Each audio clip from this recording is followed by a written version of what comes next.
Okay, and we are live. David Kabwa. Yes, indeed. I am happy to be here, but we're in my office, so I'm always here. So I'm happy that you came here. No, I'm happy to be here as well. This is not my first time in this office either. I've came here before where, similarly to today, I had to wait quite a while Yes, before you showed up. it is a terrible habit that I have. I feel like my life is just being in between engagements, and the unfortunate thing is many engagements go over time. So I'm in a perpetual cycle where I'm delayed coming from one engagement to the next. So right now, as we're speaking, we just had the Mail and Guardian Top 200 alumni luncheon, and it was really significant for me. I excused myself 30 minutes early, 2:30. I'm walking out the venue, and I run into a security guard, and he's telling me, "Man, I've been on the job for 10 years, and I ain't never seen anyone like you." And I'm like, "Really? How so?" And he goes on and he explains how in the last 10 years he's seen everything. He's been through Fees Must Fall. He's seen what happened before Fees Must Fall. He has personally known all of the SRC presidents because he deals with a lot of the VIP arrangements when it comes to security. So he sat down and he said, "Young man, you've left a mark. And I consider it a privilege to have known you. My whole team loves you, and they're willing to bend over backwards for you." He went on to explain there are very many nights where there's so much happening. I'll find myself in like Sunnyside, in Arcadia, and all around Pretoria dealing with student issues. And whenever there's an emergency, when I show up, I always see three entities: UP Security and SAPS and EMS if it's of a significant nature. And I didn't realize that all of these instances were accumulating to the point that they did. So that really surprised me and it touched my heart. And it was wonderful to hear that you can go beyond the scope of your mandate. My mandate is for students, and that has been my focus. But to hear that it has been impactful to staff, that really touched my heart. But anyhow, this was a very long-winded excuse for why I was late. So I appreciate your patience. No, of course. I mean, it's like I told you just before we started recording about the security guys at the gate. So I drove in. I haven't been here. I haven't been on campus since, lockdown started. Hashtag COVID. No, exactly. It's been a while, and it is eerie. It is strange. It is a ghost town. It's a ghost town. Yeah. I expected more activity because I remember there was. I mean, obviously with faculty of memes, I've been able to hear a lot of what the students were chatting about with regards to the arrangements they have with their faculties. Some faculties have practicals; they need students to come on campus. Some faculties don't need anyone on campus. Others have very small classes, which puts them within the requirements and so on. So everyone has a different thing. So in my head, I thought, okay, campus will be a quarter of what it usually is, and everyone will be wearing masks. But it's not. It's zero. There's no people here. Yeah. I mean, apart from the grounds workers. And you know what else I noticed is the bird population has exploded. I don't know if you realize this. I did not. I mean, you've been here this whole time, but I left and came back, 8-9 months later. Yeah. There are birds. You can hear the birds all the time. I mean, I was walking here in silence. You just hear the birds calling the entire way. I feel like I'm just indoors all the time ever since I got back. I 2 days ago, I slept on that couch. I just worked through the night. So it would be that, we must take a walk around campus and experience the unusual emptiness. No, it's strange, but you know what? It's the perfect time to take photos. True. Jacarandas are in full bloom. Exactly. Jacarandas are in bloom, which is usually the touristy time anyway. The aula grass looks amazing. I don't know if you Without us stomping on it, yeah. It's amazing. It looks like a beautiful, well-maintained lawn. For the first time, it looks the way it does in all the pictures. In the photos. You've seen all of those memes yeah. where they post the aula grass and everyone's like commenting, like, where did they get this grass? Exactly. Yeah. And it's not just the aula grass, it's everywhere on campus. They obviously take those photos just the day or the week before students come back after a holiday. But now campus looks like a brochure. It looks like this is where, this is what it's meant to look like. It does. Campus tours are going to be starting soon. Obviously, due to COVID restrictions, it's going to be very, very small groups, so like maybe one family at a time, that Yeah. kind of thing. So I'm excited. I was walking to the EMS building for a meeting with the dean the other day, and I saw these kids, and I'm referring to they were children, like they were kids, and they're just hopping around, and they're so excited. And I was like, when was the last time I saw a human on campus with such energy? So I go and I talk to them. I was like, hey, how you doing? What are you doing on campus? And they said, no, we're here just to visit, and it's big and it's exciting. And they were so happy. And it really made me appreciate sort of how beautiful our campus is. Another example, we had a jazz symposium 2 years ago. And we had all of these artists from all over the globe, and they came. And they were just amazed. And they come from some of the best institutions, Arizona State and MIT and all of that. And they were just complimenting our campus the entire time. I realized I too have taken for granted how beautiful it is. Yes, it's interesting that you noticed that. Yeah. But then again, you've always been perspicacious. Thank you. I've had a similar experience. Last year, or was it early this year? Sometime.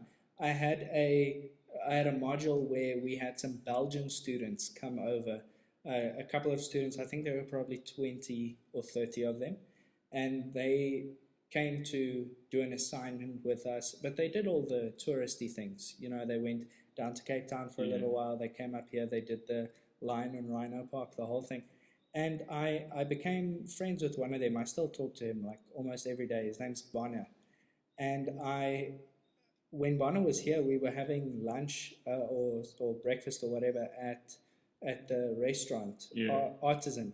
We were sitting there, and I was chatting to him about his campus in Belgium, and he said that it's nothing like here. And the word he described, and I'm going to sound like I'm exaggerating, but I'm not. Maybe it's just because English isn't his first language. But the word he used was paradise. He said, this campus is like a paradise. There's so much green, and the buildings are so beautiful. There's nothing like that where he's from, which I think is so interesting, because as Africans, we like to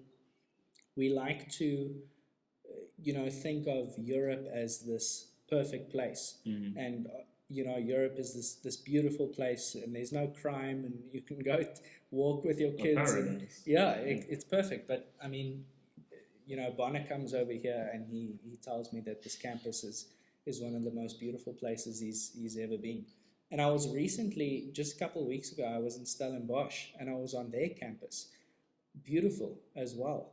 I mean, lots of trees. They've obviously got the fynbos there, own biome there, mountains surrounding the campus. It's stunning, and you can't take these things for granted. We in Africa, we're very, very privileged to have so much flora and such a close relationship with nature, with the environment. It's Africa is just absolutely great, and I love how you say that, because it's true and it's powerful. I've had the distinct privilege of I think I've visited just about we have what we call the Big Eight, and these are the universities in South Africa that are always in the top 10. We just shuffle our positions because I had applied for medicine when I first got in.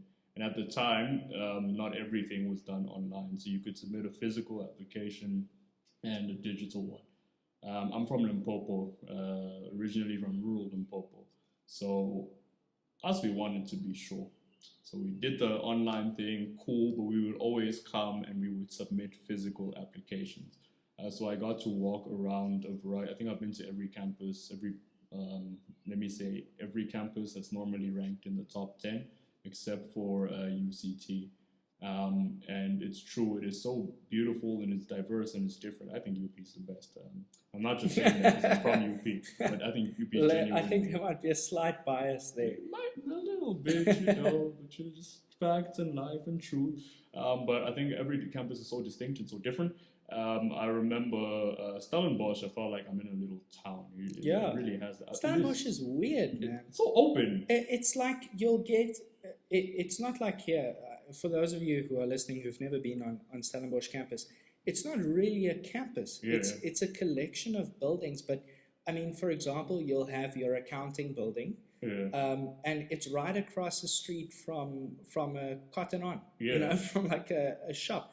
And there's no gates, there's no access to campus. That's not a thing. You have access to the reses with your fingerprints, but otherwise, campus is open to anyone. It has like an Oxford. Oxford is very similar. It's basically like an academic town. It's a small little town. It's got a lot of different restaurants and shops. There are people living there, working there, businesses. I mean, how strange would it be if a business consultancy company just opened up their building right next to Tuto? I mean, that would be weird, right? But that's what Stellenbosch is. It's this little town which just happens to have some buildings that are owned by a university and just a lot of young people as a result. But it's a town. Genuinely, I was speaking to their president, the newly elected one. I was like, man, they should just call you Mr. Mayor because I was like, this is your town, basically. Exactly. I remember my first time, I suppose I should say the first time I really got to experience Stellenbosch. We had a Res Life conference last year. And from the SRC, it was myself and the deputy president and the secretary that attended. So we put our bags in the reses, and we're making our way to the conference venue. And this shows you how different the dynamics are. So we see a little Bucky, this white one, and just drives in front of us. And we see a whole lot of people in the back. I believe they were from a colored community. And we look at the number plate, and we see the number plate is Cape Town. So we could see the car is not from here or from Stellenbosch, and the vehicle was simply passing through. Immediately we start witnessing gender-based violence. And for us, you know how odd it is, because the mindset is I'm on a university, so I suppose the safety should be in place and everything of that sort. So we see a woman that's getting tossed around quite literally, and eventually the vehicle stops right in front of us, and they throw her out, and they jump out and they start beating her, and I'm not sure what the scuffle was about. So after the initial kind of shock wears off, we kind of went into response mode. And it's great because we didn't even communicate. We all just took off. So I go running to the campus security, because I remember passing their building, and it was about 1 kilometer down the road. So I just take off sprinting. Because my thinking is there are like 7 guys. I could go and try and help, but if I get stabbed or something of that sort, I'm not helping anybody. So I rush to campus security. Ryan, our secretary, he sees a tactical security vehicle driving up the road. So he runs after that. And the deputy president remains, and he gets on the phone, and he just surveys the situation to make sure things don't get out of hand. So I get security. And Ryan comes back with the tactical services, and eventually the police show up. And by the time the police got there, everyone was back in the car, and they wait. And I remember just watching the cops just chase after the car that had left. And it was such an interesting dynamic because, for example, in our context, it wouldn't happen. And that's not to say that Stellenbosch is unsafe. It is simply the fact that it is an open town. It is an academic town, and the unfortunate reality is these things do happen. But just looking at how different those dynamics were, it really fascinated me. Well, another interesting story. I remember last year I accidentally started Fees Must Fall in India. A fascinating story. You started Fees Must Fall in India? Accidentally. Okay, I gotta hear this. Tell me. I'll get into that. I was going to touch on JNU University, but I suppose it's one and the same. Right. So, last year I was appointed to the Commonwealth Youth Parliament. So I was going there to represent South Africa. So I'll start at the very beginning. The way in which it works in the South African Youth Sector Parliament is traditionally it's the Speaker and the Deputy Speaker that get delegated to the Commonwealth Parliament. So essentially the Commonwealth Parliament is a parliament of all of the countries within the Commonwealth. That's about 54 countries, and you have the Speaker, Deputy Speaker from the various countries. So when I ran for the youth parliament the first time, I wanted to run for Speaker of the House. That's the highest position. Because in the children's parliament, I had served as a chairperson. So my thinking is, let me take on a new challenge, let me elevate, let me increase, let me grow. So the chairperson that we had in my commission, and my commission was that of minimum wage, he was very excited to be chair. So much so that there was very little chairing that took place. So eventually I got frustrated because we would debate for hours, but the debates went nowhere. So I asked him, can I at least facilitate? You're still chair, it's cool. I genuinely don't want to be chair. In my mind, I'm going to be speaker. So, have the chairmanship, cool. So I start facilitating and we start moving and we're making progress. Eventually, I go to the toilet and he goes off to do something or other. And you have what you call slates, and the slates are the different people elected into different positions within the parliament itself. So you have the chairperson, you have the scribe, and you have your 4 speakers. And the 4 speakers in these different commissions, basically what they do is you produce a policy document to give to government. So then you assign people to touch on various particular aspects. So that's what the 4 speakers do. So that's how each commission works. So I went to the toilet, and while I was gone, the commission submitted my name for chair. So I was elected chair in absentia while in the toilet. So I come back, and no one told me. So I just continue. I'm doing my thing. Now it comes time to run for speaker. You can't run for speaker if you already have a portfolio. So next thing, I find out that I'm chair, and my heart just sunk because I was thinking I was really excited to go and be impactful in the Commonwealth Parliament. So I was like, okay, I guess it won't happen. In that case, maybe the best gosh darn chair that I can be. Yeah. So fast forward a couple of months, the way in which the youth parliament would always work is, June is youth month. So it was geared at ensuring that the documents that we produced were ready by youth month, and then we would hold a parliamentary sitting. We would invite senior members of government, your premiers, speakers of different legislatures, things of that nature. We'd invite them. We would adopt and reject different documentation, and everything that we adopt, we hand it directly to, for example, the premier himself.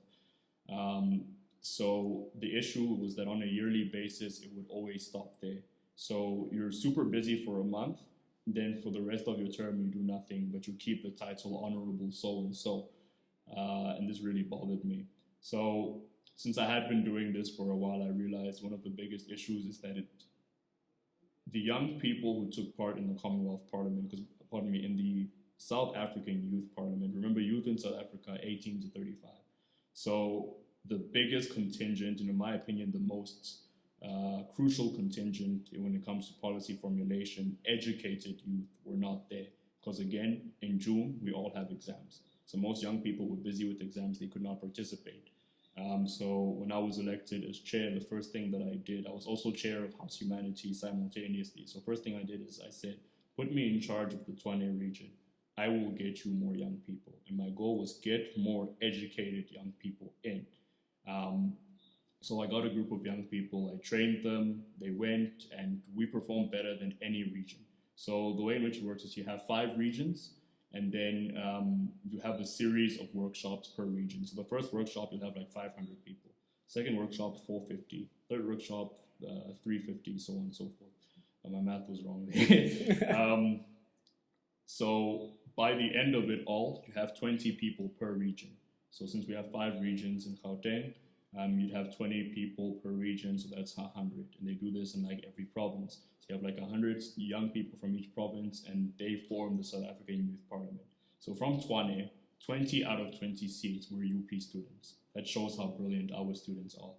And then after we won 20 out of 20 seats, TUT showed up 3 hours late. Politics happened, and we went from 20 seats to 15. But story for another day. So anyhow, I'm serving, I'm doing my thing, I'm happy, cool. We were very, very effective. And I saw that the documentation we produced, the policy recommendations, they had stated it was the best ever. My thinking is, yes, we have young, educated people who are putting their minds to it. And not to say that if you are uneducated, that your contribution is not meaningful. It is meaningful. I'm just saying that we have not had the contingent of educated youth, and I think everyone's voice should be heard. So thereafter, I asked them to give me a budget, and what I did was I attended regular meetings in the legislature, and I would always take students with me, and it was exciting. Some students got employment and exposure and so much. So anyhow, I had been doing so much that I had built kind of a profile. So when it came time for the Commonwealth Youth Parliament, they said, okay, we want Dave, but the issue is he's not a speaker, he's not a deputy speaker, he does not fit the rank. So this surprised me like you will not believe. So they decided, let's change the system. And I was like, wow, how impactful must you be for them to change an entire system? So they introduced an interview system where senior ranking members within the legislature or the youth parliament that qualify as youth, you submit your CV, a panel sits, the panel decides. Without sounding like I'm bragging, I had a pretty killer CV. Well, I mean, I think that of all the people I know, you must be in the top 5 or the top 3 of having killer CVs. I wish y'all listening to this could understand the man I'm engaging with now. I have so much respect for you, but let me not fangirl. Right, I appreciate No, that. you can fangirl. Please do Okay. do fangirl. I'm if you want. fangirling But right now. Let's finish the India story, because Yes. I feel like we're I'm getting there. yeah, we're 45 minutes into the story, but we're still a long way from India. Yes, let me take you to how we got to India. Long story short, good TV, I get appointed. Basia Hassan, a wonderful friend of mine, I love her. She's the youngest member of the legislature in Gauteng, 25 years old, member of the legislature. For those that don't know, it is a provincial parliament, so she's a member of parliament. So they invite her to give her CV as well. She submits. She's also former SRC. She was first academics in the WITS SRC, and then she was Secretary General. She had also recently won an international award, I think from Sweden or Switzerland, for her role in FISMA as well. So internationally, she was trending. So she gets elected, I get selected. Cool, we're sent to India. Now we're representing South Africa in India. And I have never felt so important in my life. They gave us security guards. They flew us first class. We were assigned researchers and a driver. I was like, I feel like such a celebrity. We arrive in India, and first thing Fasia says when we arrive is, okay, let's check in, put in our bags, brilliant accommodation. I was in like a presidential suite. I was like, a family could live in the room that I was staying in at the time.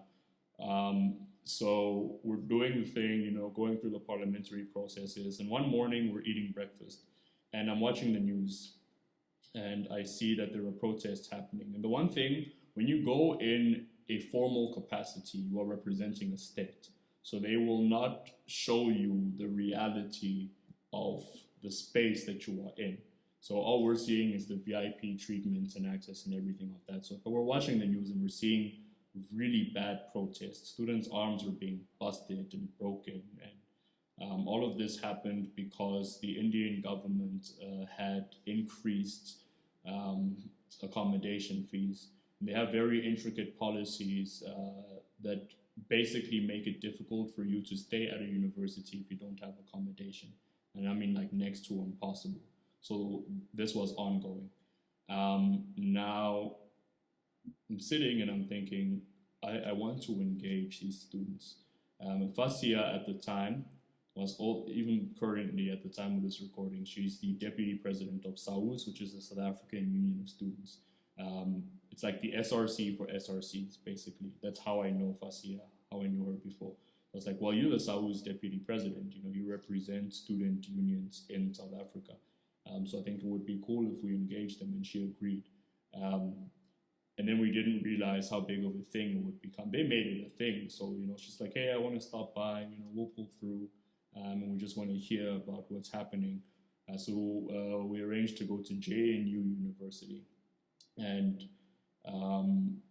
the thing was, the government did not want her anywhere near students, because she had a reputation. Fees must fall activist. She was gaining international traction. So I remember we arrived at the university that evening, and we have this letter, I think from their registrar or something like that, basically indicating Fasia Hassan cannot be anywhere the students are gathering. So they asked us, what are you guys doing here? We're like, yeah, we're tourists, we're visiting, want to see the university, it's all good. And they let us in. Cool, so we get in. And the guy that was addressing the crowd was wanted in India, but he was wanted because he was a doctor. He ordered oxygen in his hospital. The oxygen wasn't provided on time. Lots of infants passed away. So he was blamed for a governmental error. So that's why he was wanted. So he drew a very big crowd. So it was supposed to be him. It was supposed to be Fasia. I just happened to be the guy that was with Fasia at the time. So then I remember I can't remember who it was. I think it was a minister or ambassador with someone in government. And we're like, so, there's this letter saying that, Fasia can't be anywhere that students are gathering. Would it be a problem? He's like, yes, it would be a big problem. Just glad you're not doing that. We're like, well, we're kind of at JNU University, and they've kind of seen us. There are kind of posters in circulation. So, again, would this be an issue? And the man starts panicking, starts making calls. He hangs up, says, I'll get back to you. So we're sitting, and we're thinking, and we're waiting. And eventually I was like, they said that you can't speak to students. They didn't say anything about me.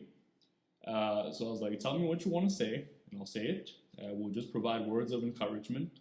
And I'll have my piece, you'll have your piece, which I'll convey for you. And that way we won't cause an incident. I think we had like a BRICS summit the next week. So you can imagine we might cause a diplomatic incident if things go south. So eventually I get up to speak. It was the coolest moment. I taught them how to say Amand. I was like, Amand. I was like, too. It was really fascinating. So I say my piece and I say Fasia's piece. So I said many things, but one of the things I said is there was a similar movement in South Africa. We called it Fees Must Fall. In South Africa, the constitution allowed for demonstration. I have not read your policies. I don't know what your governmental framework is. One thing I can say is understand your context. Fees must fall to an extent we can say it worked in South Africa, but understand the context of your country. That's what I told them. But all they heard was fees must fall worked in South Africa. So now, next thing I turn around and Fasia's next to me and I'm freaking out and I was like, you're going to cause a diplomatic incident. And she's like, oh, don't worry. He got back to me. So long as I can indicate I'm a member of parliament, I have diplomatic immunity. Cool. So she says her piece. We're happy. Now we're about to leave, but everyone's excited. So they all want like selfies and Instagram and all of that. And we're like, it's probably not a good idea to be in the media.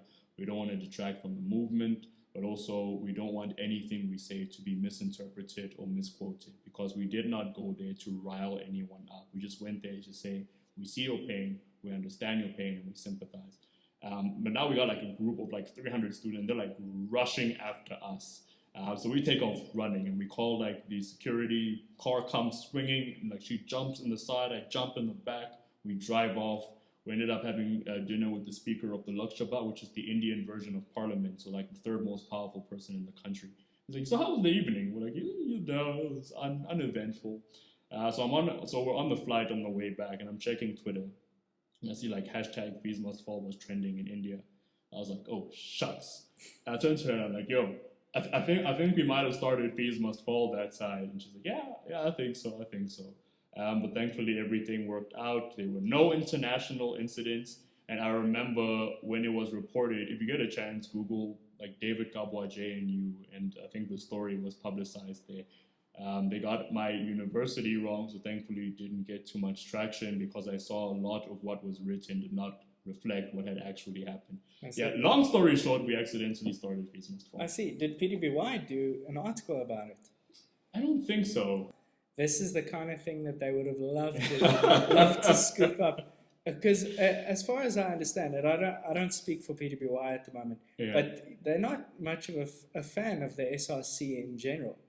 There's yes. As far as I understand, there's been a bit of communication, conflict between the two bodies. Yes. Let me address that directly. I'll start by saying I have massive respect for PDBY.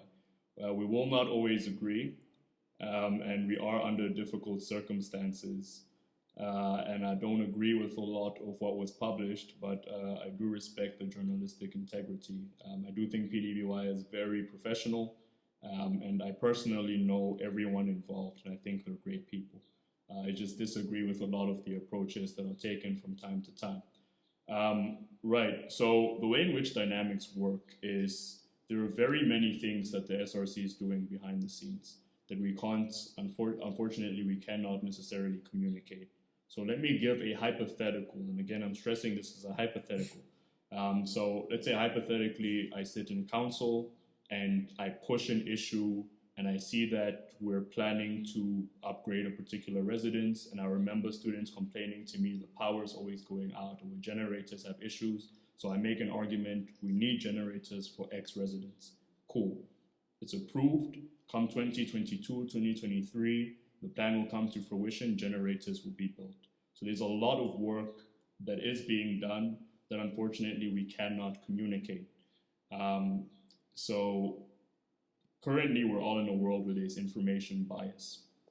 So we all just agree with the information that seems to make the most holistic sense. And that fits our opinion Exactly. already. Yeah, no, it happens all the time. I see it constantly. Genuinely. So a most recent occurrence was in relation to the student forum. So the SRC has been looking to have a virtual student forum the entire year. We're very excited to engage students. So we approached the tribunal, they gave us an advisory opinion, and basically the constitution does not allow for that. But then students still want to have that engagement. Now, the problem then comes in that, PDBY had approached us and requested that we have, a live session. Now, Oh, yes, I remember. Tasita runs the social media account for PDBY. right, So when this had to be covered, obviously she was the one designing the graphics right, to advertise that this would be happening and all that. So I was right on the forefront. As soon as this news broke, okay, David will be interviewed, I was like, oh, that's grand, cool. Tasita sitting there designing the graphics and so on. And then I think a couple of days later, when the news broke, David was not going to be interviewed anymore. It had been cancelled. I was there as well. The graphics Yes. had been made, the whole thing. People were upset. It was a problem. And I don't know if you read there was a piece written in the following edition. What does SRC stand for? Yes, there we remember go. that. I think that you must have been shitting yourself reading that article because it was not pleasant. It was not pleasant, but to be perfectly honest, my major concern has always been student issues. And I do understand the frustration, and I think the frustration is valid. Yes, basically, the initial request was that we have an engagement with the full SRC. Now, the issue then comes in that we'd be engaging questions in a live format and basically providing accountability. The CSG does not prevent the SRC from doing that, so we can. The issue then comes in that our accountability mechanism is the student forum, which we had to do in a written format because unfortunately the Constitution did not allow. So the general feeling was that the accountability mechanism we have in place is the Constitutional Tribunal. It is their job to make sure we are held to account. So the problem then comes in that we couldn't do it with the full contingent of the SRC because not everyone was back, not everyone had connectivity. The problem then comes if you have some members and not all members, the members that are not there will be perceived as not wanting to account. So I then at the time made the suggestion, all right, what if I just did it? But then afterwards realized that it would come across as me trying to account for each and every portfolio, which again does not paint the hardworking members of my team in a good light. So I realized that, the SRC is not one person. The SRC is not me. I have a fantastic team and they work very hard. And I genuinely think they deserve a lot more credit than they get. So we spoke about this, and the feeling at the time was a lot of what motivated the request for an interview was a perception at the time that the SRC was not responsive to student queries. But I mean, this whole thing about the SRC being labeled unresponsive or slow is not new. I mean, I've seen this as well when I did a poll on the meme page for people to, I said, do you have any questions that you want me to ask David? And a couple of the questions were along the lines of, please ask David to answer my emails. Please ask David, how I can get in touch with the SRC. The SRC is not answering this. The SRC is not doing this. Now, obviously, it's completely unrealistic to expect the SRC president to be answering emails from every student. I mean, there's 60,000 students at Tux at any given time. So to think that you would answer everyone individually is ridiculous. However, there's been a problem this year, and I do want to address that about unresponsiveness, because I think now, specifically during the era of the coronavirus, people more than ever have a lot of uncertainty about their degrees, about fees, residences, and so on. And I mean, obviously, the whole joke about the article headline, what does SRC stand for? It stands for, Student Representative Council. So the students feel like they should turn to the SRC for answers and also for security, because if they hear something from the SRC, it's definitely true, and something along those lines. So how do you answer that? How do you, as the president, go back and say, we acknowledge the fact that we've been labeled unresponsive and slow. Here's our rebuttal to that. Right, I appreciate that also. So I want to start with where a lot of these queries came from. So there was a poll ran by a few meme pages as well, and it is also important to understand the time frame in which we find ourselves. During examinations, we have what we call cooling off period. During cooling off period, constitutionally, the SRC is off duty. So basically, there should be no responses during that time frame. But the one thing we always try to do is ensure that we respond as much as possible. So you'll find that during cooling off period, responses would be slower, but the responses still get there. So for example, if you post on your status, I didn't get a response today, I'm still getting through the emails and texts and everything. So by the time you posted that, probably 2 hours later or within a day, I would have gotten to you. The issue then comes in that now that information is out there, and the perception remains. The one thing I can confirm is that responses were being given at all times and are being given at all times. But I do acknowledge and concede that they have been a lot slower, which is something that we need to work on. I think it's a difficult kind of situation where the SRC are students as well, and they go through the same level of difficulty and have very few concessions. I remember last year, members of my team were sleeping in their offices because they did not have accommodation. Their NSFAS wasn't paid. I've had situations where I've had to organize food parcels for SRC members. I've had situations where SRC members have stood in front and they're delivering speeches and doing whatever, and that person standing there, hasn't eaten for a couple of days themselves. So during that time frame, that's basically what has been happening. So the unfortunate reality is that the narrative that was built at the time was that we do not respond. Now, the way this relates to the SRC as a whole, I suppose what was happening on the ground has been the sort of spike that happens in terms of queries. So I'll give an example. On WhatsApp, I'll get maybe 400 messages a day. So I have 400 messages and I'm getting through them as quickly as I can and as comprehensively. I think you're the only person I've met who gets about the same amount of messages per day as I do. Genuinely. It's nice to talk to someone who... Yeah, it's crazy, man. I've turned off my notifications on a few different things, especially at Summarize. Obviously, we sell, loads of notes, just loads of sets every day. and there's busier, there's some periods that are busier than others. But there's one specific note set. It's for a module called OBS 320. Well familiar. Yeah, so the creator for that module, the content creator, he's also the manager of his team. His name is Tim Human, and he had this brilliant idea earlier this year. He said to me, it's such a brilliant idea that we've turned it into policy at Summarize.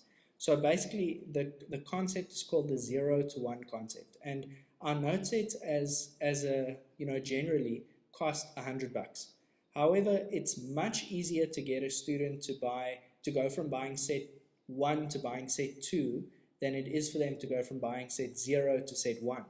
Because if you've already bought a note set from Summarize, you know what to expect, you know what the quality looks like and so on, so you'll buy another one. But if you've never bought before, $100 is a lot for a student to fork over for something that they are not familiar with. So Tim had this idea. He said, okay, so we've got this note set, but what we also have is a case study. So how about he goes and he makes a micro set, just a couple pages long, where he analyzes the case study for the convenience of the students, helps them to understand it better and understand how to answer questions surrounding the case study. So I said to Tim, that's a great idea. He said, yeah, we'll sell it for dirt cheap. We'll sell it for $20. Let's see if anyone buys it. So we launched it the next day. On the first day, we had nearly 100 people buy that set. It was crazy. So much so that my Google Drive from which I distribute the notes blocked me for spam. And I had to set up a backup drive, desperately trying to accommodate the amount of people that were buying. So, on any given day, between the meme page, between Summarize and all the other stuff that I've got going on, my phone is buzzing constantly. The only difference is I answer mine. Yeah. I think that you've given up at some point and said, you know what, WhatsApp is ineffective. I'll answer my WhatsApps once I retire. For now, I'll stick to emails only. I can definitely relate. No, but one thing I can assure you is that I do get to all of the messages. Problem is that it really does take me some time. So I'll give you a bit of an example. So if I get 400 messages, that'll be on WhatsApp. Then I'll get 200 DMs on Instagram, and I'll have 50 messages on LinkedIn, probably 100 messages over Messenger. Emails are crazy, 600-700 emails every day. Basically, if you were to combine all of my platforms, we're looking at about somewhere between 1,500 to 2,000 messages, and this is on a daily basis. So every day I do my best to get through as many as possible. So what I do is I set a target for each platform. So I'll say WhatsApp, 300 messages a day. Must respond to 300 messages a day. Emails always tend to pile up. So if I get 600 emails, I will respond to 600 emails. Facebook, LinkedIn, all of the platforms, I have sort of a cap. So the difficulty then comes in that, let's say I got through the first 300. I have set times, people may notice that if you're friends and you're both texting me, then when I respond to you, it's always round about the same time, because I have set times that I sit down and do this to make sure I get to it. So let's say I got through the first 300 WhatsApp messages. Then I'll go for a meeting, and I'm in back-to-back meetings, let's say 6, 7, 8 hours a day. And then in between those meetings, the nice thing about COVID is I can get to emails and whatnot. So I'm getting to all of these different platforms. And then every single day, there's some kind of emergency that comes up that takes my time. I remember 4 weeks ago, roughly a month ago, I was called by a young lady whose boyfriend had threatened her with a laptop cable. He wanted to strangle her. So I'm driving around at all hours of the day and night and everything of that sort. So then by the time I get back to my WhatsApp, for example, I still have to get through that 100 messages. But now instead of 100, it's up to 600. So then I get through that, and I get through that, and I get through that. So by the time I've gotten to that initial 100, you'll find that 5, 6, 7 days have passed, sometimes up to 2 weeks. So then by the time I get to a particular message, sometimes the problems have resolved themselves. Sometimes students do not want to engage me anymore. Other times it's You know, when you have lots of WhatsApp messages and it backs up and then it deletes and whatnot. So that's one of the things I don't like about WhatsApp, because all of my other platforms, it's a lot easier because all of the messages are always there. So sometimes WhatsApp does this weird thing where when it backs up and it restores, you see the message, but the message is blank when you open it. So I'll be like, hey, you still need help and whatnot. And oftentimes I don't get a response, which is always understandable. It must be difficult though. I mean, to how often does it happen where you get in a situation where you read a message 3, 4, 5 days after the fact, and you would have loved to have a part in whatever the message was about. You would have loved to help, or you felt a moral obligation to help, but by the time you get to the message, you see the message, it's too late. Does that happen to you sometimes? It does, and I would say that is, suppose if there was any one regret that I have from SRC, it's the fact that I couldn't get to all of the messages as much as I would like, and I try. Our students, I think, are the best. Students are on my mind and in my heart. I think in a 24-hour day, I mean this quite legitimately, 20 hours of my day is just dedicated to students. So it's the most heartbreaking thing. But it hasn't lessened how much I care. Every single day I will do my best for every single student. I genuinely mean it when I say every student matters. I remember there's this one evening I was talking to a young man who was cutting himself. And, we just engaged in conversation. And he said, Dave, I planned on ending my life tonight. But if you didn't get back to me, I don't know what I would do. So the way I view it is every one of us is a generation. I can't tell you the amount of our students, first generation student, first person in the family to go to university. You're here, you're studying, your whole family is dependent on you. And it's a lot of pressure, yeah. It is a lot of pressure, and I feel that. I know our students are going through the most. And it is my responsibility to do everything that I can. And every day I am committed to doing everything that I can, which is why I take the criticism. I remember I had people coming to me when that article was released, and they're like, Dave, and they were upset and everything of that sort. And I was like, no, but it's a legitimate grievance. And it's important to take that criticism and to recognize it and to better yourself. I am not God. I can't think I'm perfect. I'm nowhere near perfect. I remember a lot of what that particular article dealt with was tuition rebates. And to give you a bit of the behind the scenes, that was more than a UP issue, it was a national issue. I'm a member of SAUS, which is the South African Union of Students, in an ex-official capacity. So I sit on SAUS by virtue of being an SRC president. And then SAUS has the NEC, and that's the actual leaders within SAUS. At a governmental level, they were still debating this, but those debates were still ongoing, which is why you'll notice all of the communications we sent out is, well, for now, we'll do everything that we can. Every meeting we were in, we would make sure it's on the agenda. This is what students are saying. This is the feeling within the student body. We have parents that are calling us, I've lost my job, I don't know what to do. So I can understand the apprehension, because when I read that article, I don't see it as an attack against me.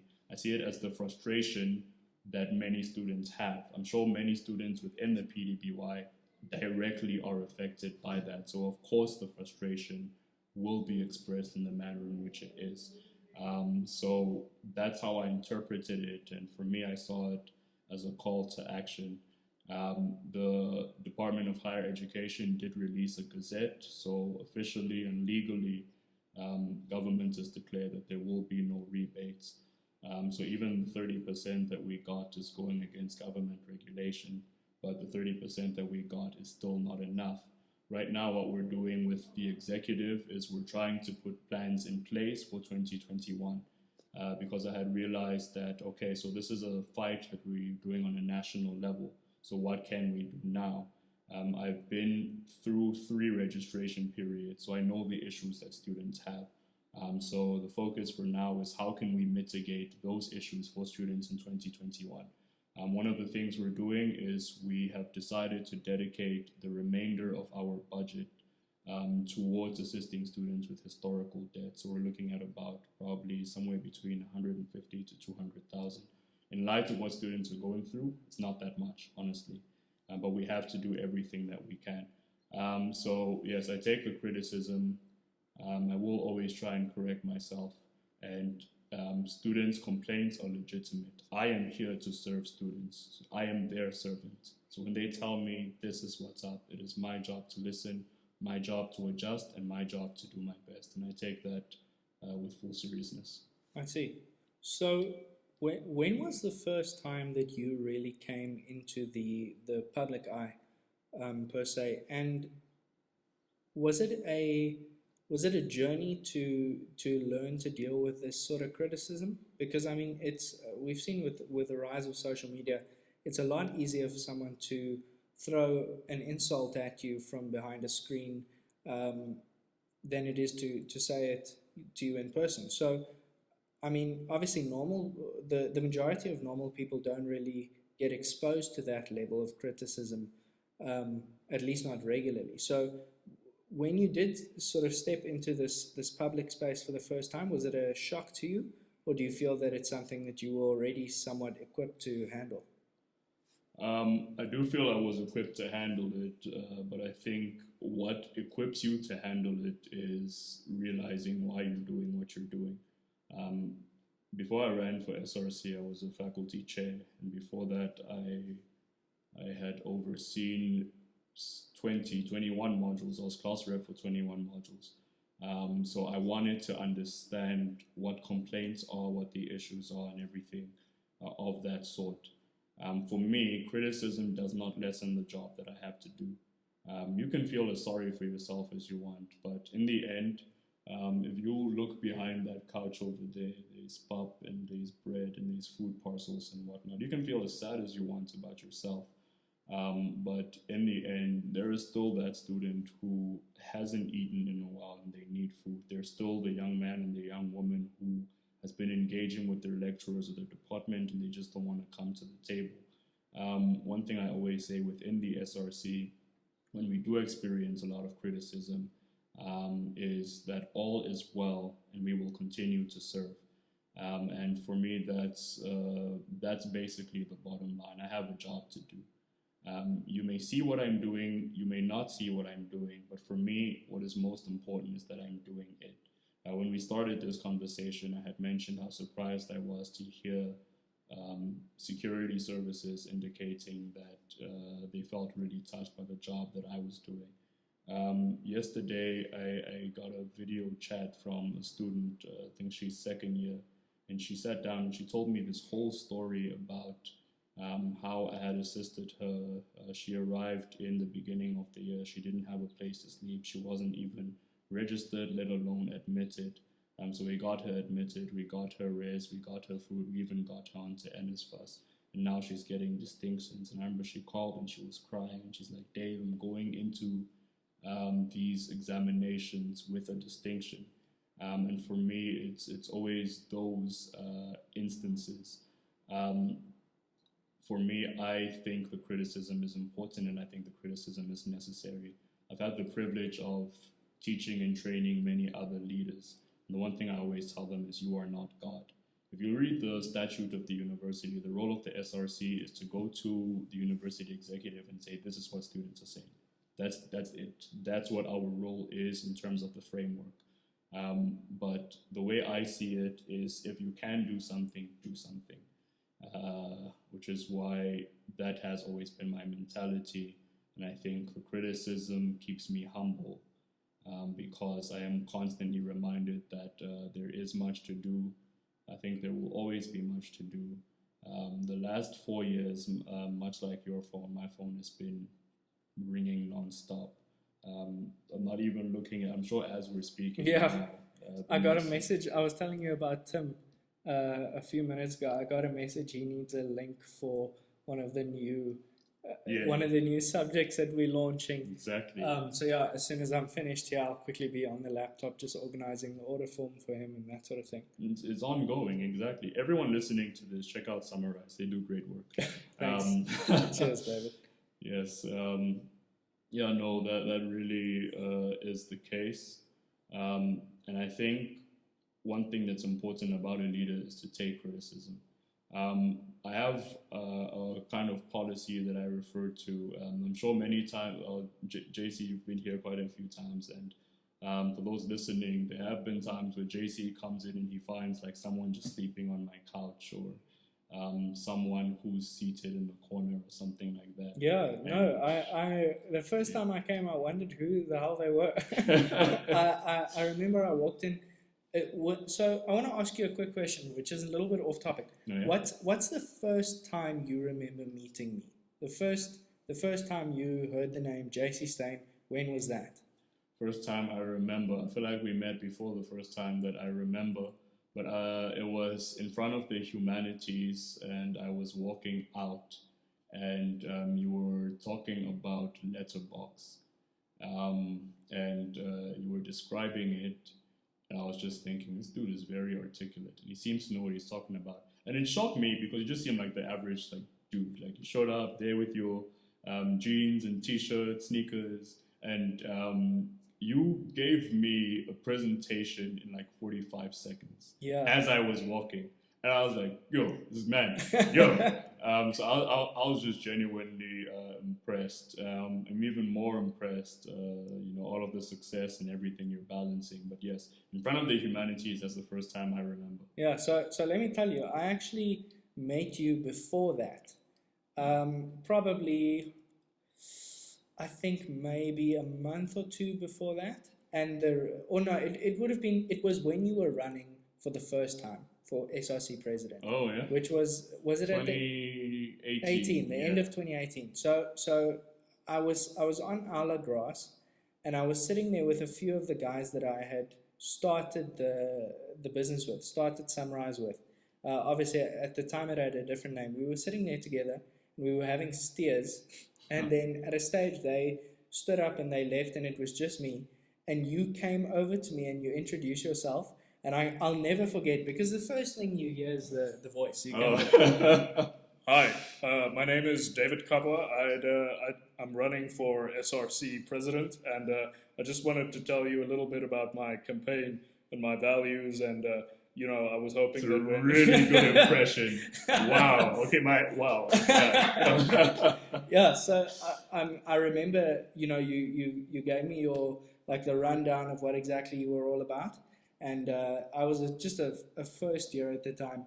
You were a first year? Yeah. I thought you were older than me. No. What? Holy shit, no, I'm 21. Dude. I just turned 21 a couple of months I feel ago. old right now. Okay. That is even more. The things you've done in such a short amount of time. No, I am in shock. I am genuinely shocked. Wow. Yeah. So, I started, Summarize on the second day of orientation week. Yo. Yeah, in my first year. Hey, no, JC, you're not human. Okay. So, I was there on Ala Grass. You came over, you told me what you were all about. And, you were obviously, I think I was probably the 50th person you'd spoke to just in the past hour. So I don't think you remembered anything. But I said thanks, and you went on your way. And, I remembered that. It stuck with me. And then, a few weeks later when it was time to vote, I sort of had a look. I said, hey, I remember that guy. That guy spoke to me on the grass. So when I saw you again, after I started working with Letterbox, I started working with Letterbox because I approached, so I had Summarize, which had been running by that point for just over a year, or just under a year. It was I started it in mid-Feb, late Feb, and by this time it was probably September, October. It was nearing exams. And I approached Tux Novation, which is obviously the university's entrepreneurship incubator. So I approached them. I said, this is my business. This is what we've achieved, how much we've sold. At the time we were tiny. We had, I think by the end of that year, the Summarize comprised of 12 people. and now it's like 60 students, creating notes, thousands and thousands of customers. So, I mean, I went there with a much smaller business. I said to them, listen, this is what I've done.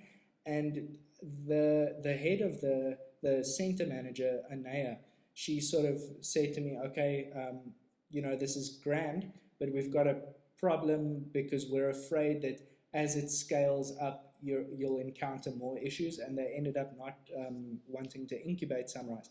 But she did remember me, and one of the businesses they were incubating at the time was Letterbox with Ngoni Mujuru. Yeah, so I got an email a while later to say, listen, come back to Tux Innovation, let's have a meeting.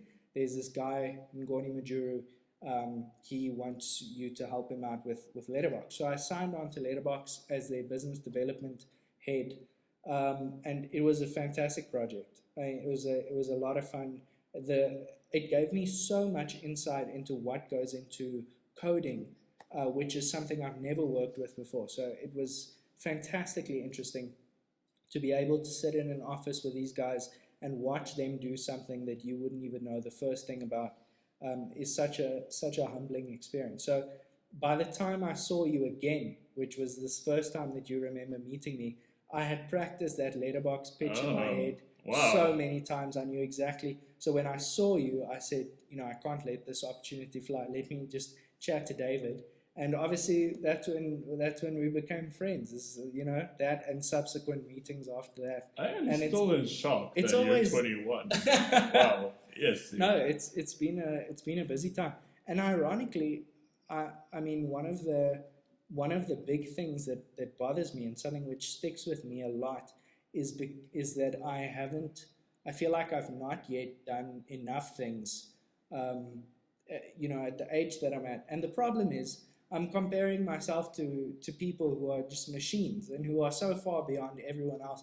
And I understand that is the problem, but it's not something I can solve. So I'm constantly looking for new projects and new things to get involved with and to grow my current projects as much as possible. So yeah, I think that's a hallmark of greatness right there. I think you are content but not satisfied, which I think is a powerful thing. Well, yeah. Because I think there's a difference between not being satisfied and being greedy. And you really don't strike me as greedy, which is why I'm so excited. I feel like one day I'll be one of those privileged few. I walk into your office and be like, he is so busy. I'll be like, it's David. They're like, okay, come in. No, but it's great. I mean, I'd love for this podcast to be a project that I can carry with me for years, you know, and something which morphs and changes.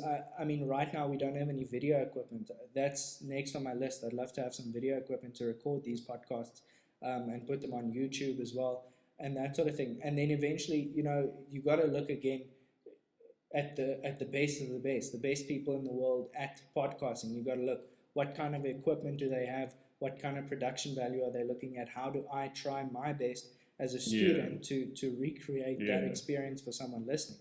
So, I mean, hopefully, if I ever do get a studio, if I ever have a nice podcast studio with the ground floor and the booth on the wall, I promise I'll invite you on as the first guest, because you'll probably be running for president by then. I have no comment. So I mean, you say you have no comment. This is something I want to ask you about. Let's move away from the SRC for a moment, because I feel like you're always in SRC mode. I'm sure anyone listening would have noticed the answers that David gives are very official answers. It's everything. It doesn't sound rehearsed, but it sounds so well thought out, and so structured. So let's move away from that and talk about the future. So my question is very simple: is what's next for you? I love that question. I mean, you're going to be out of office when? Pretty soon. 31st December. 31st December. Yeah, I mean, I feel quite lucky to be here in these last couple of months. I mean, obviously 2 months is a long way to go, but compared to the amount of time you've been in this office, it's not much. I've been here longer than anyone else. I just realized. I mean, you've been here for a very long time. Yeah. So tell me, you graduate, you've got this CV, which is just ridiculous. It's stupid. I mean, how many pages is the CV at this stage? It's crazy. You could get any job you wanted. where do you go, David Kabwa? I appreciate that. That's such a powerful question, and a question I always intentionally avoid. Um, but yes, so I will continue studying. Um, I feel like when I leave academia, I'm out. So I worry if I leave, I won't come back. My parents didn't want me to be a doctor, and I want to be a doctor. It's not the kind they had anticipated. When they're on a plane, they're like, "Is there a doctor in the house?" I'm like, "Yes, we need help." Like, not that kind of doctor. Like, I want to do that. But yeah, It's like where they say, is there a doctor on the plane? I'm a doctor. Can you help this man? I'm a doctor in philosophy. He's going to die. We're all going to die. exactly. Yeah. I like that. It's that. Those are my favorite kind of jokes. I was telling you off the air, or was it on the air? We've been speaking a while. Yeah, we've been speaking for a while, yeah. About one thing I like to do at the end of every SRC meeting is I end it with what I call the joke of the week. Because there are very difficult and intense discussions and debates, so I like to lighten the mood as everyone is leaving. So I have what I call my joke of the week, and everyone refers to it as dad jokes. Like, dude, you're such a dad. But I love my dry humor. So I remember the team gave me 2 out of 10, no, 2.5 out of 10. Better than last week. Last week I got 2. This week I got 2.5 out of 10 for the joke I told. Our study finance officer, Tuli, was seated where you are now, and she just pulls out her phone and she records it, she takes and she shares it, and then someone shared what she shared, and then it ended up on Twitter and got like 10,000 views. So I went on, and I'm reading through the comments, and everyone's like, LMAO, I'm like, yeah, that's right. I went back to them, and I'm like, see, I'm funny, see? But yeah, I appreciate that. It was a good joke. So besides my master's, which is what I want to be doing next year, I have 3 job offers on the table, and I'm considering all of them. As you may be aware, I have a 15-year plan. I call it Operation Divine Destination. Yes, my vision board is right there. It looks like a 2-year-old did it because I am not good at arts. I've never been good at. In preschool, I used to copy what the other kids colored. No, I have to be honest. That is quite shit. It's pretty bad. Yeah, it's pretty terrible. But who taught you how to use scissors? Nobody. That might be the issue. Have you cut in a straight line before, or is this a new concept? I don't think I ever have. It's a concept to explore. I'll take a photo of that before we leave, and I'll post it on Instagram. You should. I would love people to engage me on that. Yes. So I call it Operation Divine Destination, the 15-year plan. Currently I'm in year number 5. So next year, year number 6, it's a very pivotal year because I move on to the next 5 years of the plan. What I need for the next 5 years is 3 things. I need capital, I need name recognition, and I need a bureaucratic understanding. I'll give a quick example. I'm going to try and give an example of Joseph Stalin without comparing myself to Stalin. So here Stalin is not necessarily someone you want to talk about as a leader. Yes, terrible leader. Man did worse things than Hitler, killed more people than Hitler. But the one thing about Stalin is he got to understand the importance of navigating within a bureaucracy. So Lenin obviously makes him the secretary. He's the guy in charge of admin. Stalin's like, I'm not an administrator. What are you doing? What is this? Then he realized, as secretary, he chose where the meetings happened. He chose what was on the agenda. He chose who got to speak, and everyone in the town had to engage him for the meetings they would hold. Eventually, he came to realize you are able to be very effective in such a space. That's why when he went up against Trotsky, he was able to easily get the man exiled. He had the connections, he had the finance, he had the understanding of bureaucracy. One way I've been able to be effective at UP is I have understood how to navigate the bureaucracy. If I have 10 cases on my desk, I'm able to solve 8 out of 10, which is something I'm grateful for, and that's because I understand how the gears operate. So for me, understanding bureaucracy is very important. So I looked at that example. I cannot stand Stalin. I think he's a terrible leader, but the one thing he got right is he understood the importance of bureaucratic processes. So the first job offer is very corporate, and it would connect me to a space where I am able to generate capital. The second job offer is very bureaucratic, so I would be able to understand bureaucratic underpinnings. The third offer is very sort of public, pays very little. So the issue is all It's a three. political position Yes. within a major political party. No. No. Yes. Oh, that's interesting. Is there anything you can tell me about that, or is that under wraps at the moment? I will not tell you, and I will tell you why shortly. I will not tell you why, I will tell you. So the issue with all of these three offers is they all touch on particular elements. But what I need, what I would prefer is something that deals with all of the elements. Because I'm not so much driven by making money. So I'm not after a job, I'm after a career.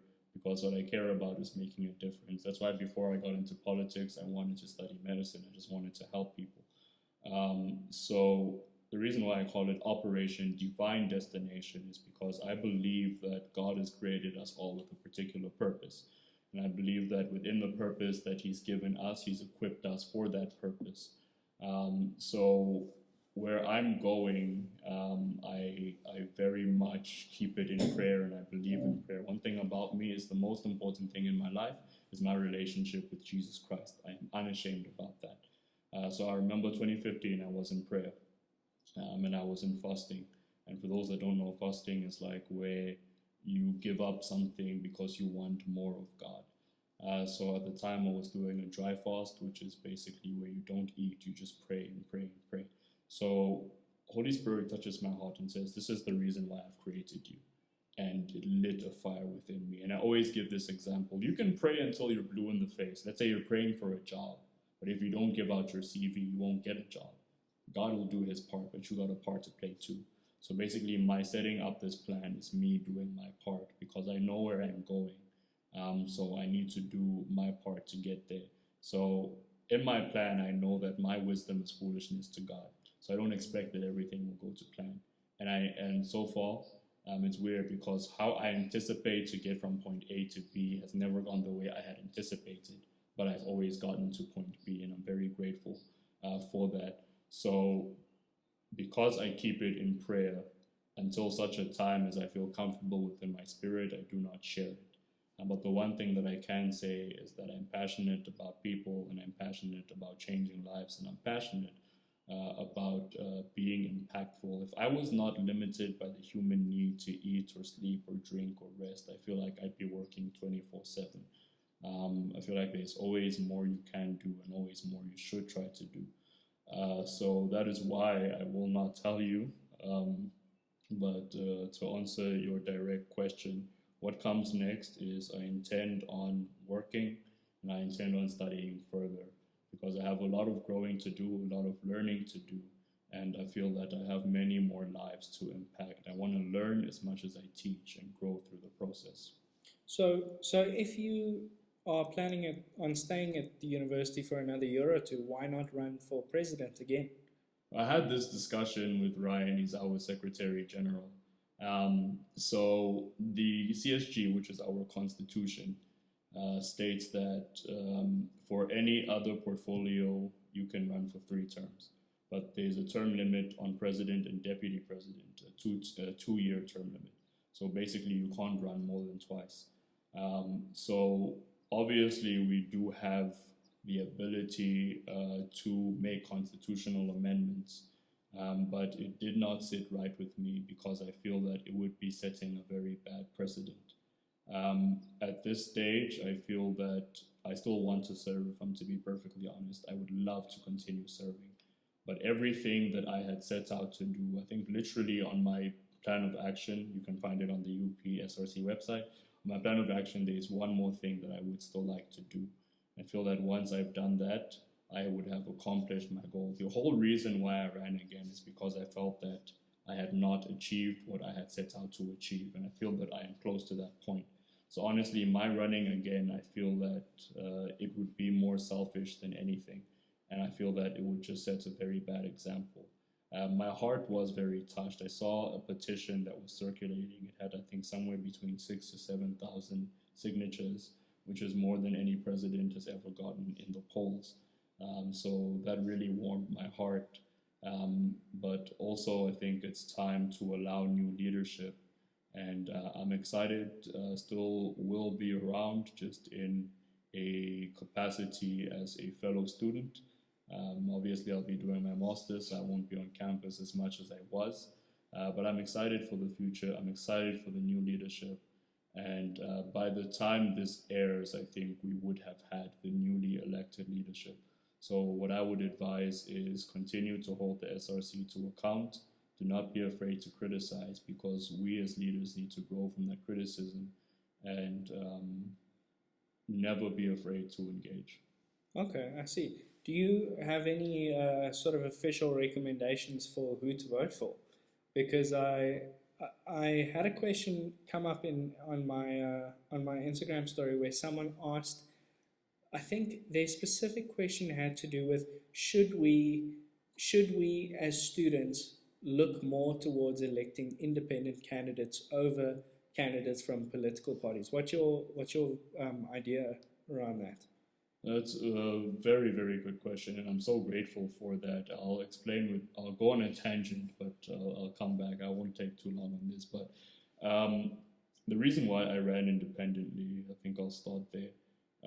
When I was a House Humanities chairperson, I worked with the SRC at the help desk at the time. At the time, before I was elected, there was always a trend where one party would be the majority in the SRC. So it would be a Party A-led SRC or a Party B-led SRC. So Party A was the SRC in power. Party B had no seats on the SRC. So there was always cross manipulation. And the issue is when that happens, students are the ones that are suffering in the interim. So for example, there was a young man, he came from KZN. He could barely speak English, but he had really good marks. His mother took the last 100 rand that she gave, sent him on a bus, and sent him here. So he arrives with his bags. He doesn't know anything. He doesn't know what to do. Didn't even understand that applications were a thing. He's just there. So Party B takes a student, they put him somewhere, and they wait until 2 a.m. 2 a.m. they take him to the accommodation of the Party A members of the SRC. And my grievance was that in all of the politicking, students are falling through the cracks, and that's what bothered me. So when I ran because I believe that you can do things differently, and I have done it differently. In my tenure, it is normal for me to sit where we're seated now, and I would have all of the political parties here, and I would consult and ask inputs, and we would discuss issues. And as I consult widely, I've realized that was not the case before. It did not happen before. The reason why I do that is because I believe political parties have a role to play. There was another independent running at the same time that I was running my first campaign. One of the major differences between us is my messaging was lead with you, and I still believe that. If I run for office in future, I feel like I will still continue that message because I genuinely believe that. When I say lead with you, I mean everyone. I think that any person has the capacity and the proclivity to make a valuable contribution.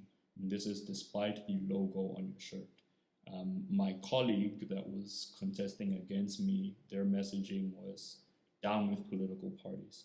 So it's odd that we regard independence with anti-political party theatrics. I think political parties have a role to play. But what I always emphasize is whomever you believe the best candidate is, whether they're in a political party, whether they're not in a political party. We cannot assume that simply because you're independent that automatically you're a good leader. The one thing that is breaking my heart in watching these elections currently is I'm seeing how a lot of students that are running independently do not understand what they're getting into. I'm reading the manifestos, I'm watching the debates, and my heart is breaking because I can see that not enough preparation was done beforehand. And then equally so, I can see that a lot of the promises coming from political parties are just rhetoric. Crazy, yeah. I read some of them. I mean, there's some. It reminds me of jokes about kids in primary school running for class president, promising that they'll have they'll add an extra break. Exactly. It's like it's something you've got no power to do. Some of the things there, Cyril Ramaphosa would not be able to. If Yeah. you can do some of it, they must make you president same time. No, seriously, I've seen some of it. I mean, obviously, the stuff I've seen is limited to social media. I've not been following it nearly as closely as you have, but it's interesting. So my question, you say that you're worried about people getting into this and not knowing what they're getting into. Would you, if you had to chat to yourself, if you were sitting next to me that day on the hourglass, you as you are today, sitting next to me, and young David Kabwa comes over and says, hi, this is what I'm all about. How do you feel you would have responded to that person? Would you have said this person is unprepared? Do you think you were more prepared then than the candidates are today? Yes. But the reason why I say that is because I literally prepared from the moment I entered UP. And I mean literally from day one. On my first day, I walked around campus for 4 hours because I said I want to understand where certain students hang out, what they like to do, what they like to talk about. I just wanted to understand students better. So when I started serving, I was so eager to serve. So I served for class rep. Every module I've had since I got to UP, I think except for one third-year module, I was class rep. So that's 21 modules. And the reason why I ran for all of those modules is because I wanted to understand how issues work in departments. Then I ran for 2 societies and served there. Then I ran in a sub-house, and then I ran in the faculty house. And then when I got to faculty house level, when I took over as chair in my faculty house, the conversation at the time was genuinely considering whether faculty houses are still required. And I started dealing with issues within my faculty. I started dealing with student hunger. I started dealing with exclusions.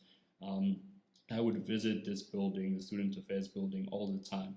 I would see students in the line waiting to engage the SRC, and I would ask, what are you here for? What are the issues you have? I would attend workshops by the Constitutional Tribunal. I would attend policy discussions. I would attend SRC events. I would sit and I would follow the members. And what I did was I followed every member in the SRC, all portfolios, because I wanted to understand the full scope. So by the time I ran, the reason why I ran my campaign the way that I did was because I knew exactly what to expect when I got there, and this really helped me significantly. But the advice I would give to those that are contesting now is that realize that the blazers you wear are heavy. The SRC that I took over from, it was bad. Mental health was extremely low. Half the SRC could be qualified as alcoholics. The other half were addicted to smoking. There were members that were suicidal at the time. I realized I was the first president that did not go through a suicidal phase. This surprised me to no end. So realize that there is a great expectation, but there is also a great amount of work. Because of what is framed within the statute and the Constitution, literally 80% of what you deal with is not codified anywhere. The issues you face are beyond unique. It is difficult to prepare for that. So my advice would be realize that you are a servant. Realize that our students are going through the most, and realize that they will look to you. It's students that placed you there, so you have a responsibility to those students because they put their trust in you. So I remember there was a day that I was walking down on campus. I was on my way somewhere, and you sort of ran past me, and I said, David, and you stopped, and you greeted me quickly, and I asked you where you were headed to, and you said to me that you were going to go be present or help out at an eviction of a student from a res, I assume. Oh, yes. So, I mean, I'm assuming that this is something which happens somewhat often. How do you deal with these emotional loads? Because I mean, you've just said that SRC presidents, before you go through a suicidal phase, it's not a joke. It's not something that just happens by chance. It's because the job is hard. how do you cope with that sort of stuff, and as a person still at the end of the day be able to be all right? And then also, I'm assuming that there's a lot of stuff that you're carrying on your shoulders.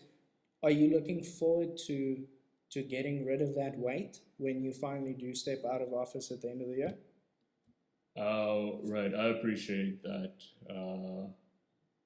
Yeah, I remember that day.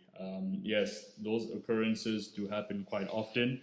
I think as president, you legitimately deal with all kinds of issues. I mean, everything. I've had people sit on this couch and come for like couples counseling, and I've engaged um, students whom you were raped 2 hours ago, and I'm the first person you speak to after that. It is a lot. It is heavy. It is quite significant to deal with. As I had mentioned, I took time to prepare beforehand. I remember the one evening I was sitting waiting for the SRC to finish the meeting. I was first year at the time, and I see an ambulance rock up, and they literally carted the then Secretary General they put him on a cart, they gave him a drip, and they were just treating him. And I asked what happened, and they said, no, he's suffering from exhaustion because of how heavy the role is. So very early on, I realized I would need a support base. So I call them anchors. And for me, it's three people that I basically just engage with the whole time. I'm not afraid to speak about mental health, and I think it's important to take care of your mental health. So my three anchors: the first is my mentor in politics, the second is a youth pastor, and the third is someone I call my spiritual father. He's the pastor of my church. So I engage them on a regular basis, and what I do is I ensure that I never take what I'm carrying home. And if I need to deal, I deal with whatever difficulty I have today. I'm sure you'll remember last year we had lost 3 students, which was devastating. 3? Indeed. I knew of 1. Yes, we had lost 3 students. Are you talking specifically about suicide? Suicide, yes. 3. Indeed. Shit, man. I consider myself to be someone who's relatively on the ball with regards to what goes on around here. I didn't know that. 3. Yes, the issue comes in that, for example, one of the questions that's always asked when we lose a student is, why don't you make a public statement about it? And the issue comes in that you must first consult the family. And if the family is uncomfortable, you can't just go and speak about someone's life. So I assume that's why you might not have heard. I believe the one you might have heard of was Festival's Edge. Yes, a student, a young lady by the name of Dinewa. This is something that's odd. I arrive on the scene, and I'm there with the detectives and the constables and the police and forensics and whatnot. It's odd that I have a working relationship that allows me to walk onto a crime scene. Well, I mean, in this case, it's your responsibility to an extent. I mean, obviously, by no way Yeah. I'm suggesting that it was your responsibility to prevent it from happening. But to a large extent, the well-being of students on campus is your responsibility and the responsibility of your team. So, Indeed. I mean, if something like this happens, I mean, compare it to another issue. Compare it to any issue. When it comes to fees, for example, students are complaining about fees. That's not really your fault. That's not really your problem. The students look to the university directly, to the admin, to Prof. Coupe, to them, why the fees are high. But when it's got to do with student well-being and student mental health, then it's you who's held accountable. So I would imagine that situation specifically, and the fact that it was so discussed, and it was, I mean, everyone knew what had happened, and it was a big story. All eyes are on the SRC to see to what extent are they going to make improvements to prevent this from happening again. I mean, I'm sure you must have just, your stomach must have sank when you got that call. It did. But when I say it surprised me, it's the notion that, yes, the SRC is always informed, and the SRC always addresses the matters at hand. But in engaging with my predecessors, I had discovered it was never to that extent. For example, they would be briefed, but they couldn't walk onto the scene of such a happening. So the fact that I walked onto that scene and I knew everyone by name, I was thinking, how often do I show up for emergencies? And that was just in the back of my mind. When Dinewa passed, she